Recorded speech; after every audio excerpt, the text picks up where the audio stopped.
School ರಜೆ ಇದ್ದಾಗೆಲ್ಲ ನಾನು ನಮ್ಮಮ್ಮಂಗೆ ಹೆಲ್ಪ್ ಮಾಡ್ತೀನಿ. ಇದರಿಂದ ನಮಗೂ ಎಕ್ಸಸೈಸ್ ಆಗುತ್ತೆ, ಅಮ್ಮಂಗೂ ರೆಸ್ಟ್ ಸಿಗುತ್ತೆ.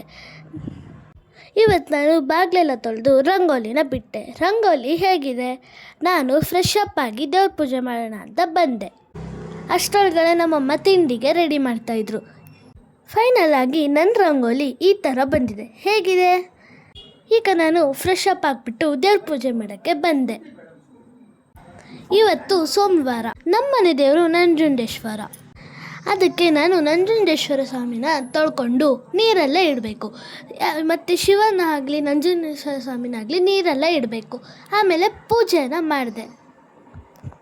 ಪೂಜೆ ಎಲ್ಲ ಮುಗಿಸ್ಕೊಂಡು ಬರೋಷ್ಟರಲ್ಲಿ ಅಮ್ಮ ಬಿಸಿಬೇಳೆಬಾತ್ ಮಾಡಿದರು. ನೀವು ನಿಮ್ಮಮ್ಮಂಗೆ ಸಹಾಯ ಮಾಡ್ತೀರಾ? ಹಾಗಾದರೆ ಈ ವಿಡಿಯೋನ ಶೇರ್ ಮಾಡಿ. ನೋಡಿ, ನಾನು ನಮ್ಮಮ್ಮಂಗೆ ಹೆಲ್ಪ್ ಮಾಡೋದ್ರಿಂದ ನಮ್ಮಮ್ಮನೂ ನನ್ನ ಜೊತೆ ಟೈಮ್ ಸರಿಯಾಗಿ ಊಟ ಮಾಡಿದ್ರು. ಇದೇ ಥರ ಇಂಟ್ರೆಸ್ಟಿಂಗ್ ವಿಡಿಯೋ ಬೇಕು ಅಂದರೆ ನಮ್ಮ ಚಾನಲ್ನ ಫಾಲೋ ಆ್ಯಂಡ್ ಸಬ್ಸ್ಕ್ರೈಬ್ ಮಾಡಿ. ನೋಡಿ, ನಾನು ನಮ್ಮಮ್ಮ ತಿಂಡಿ ತಿಂತಿದ್ದೀವಿ. Thank you for watching. Bye. ಇದಾಗಿತ್ತು ಇವತ್ತಿನ ಬ್ಲಾಗ್. ಬಾಯ್ ಬಾಯ್.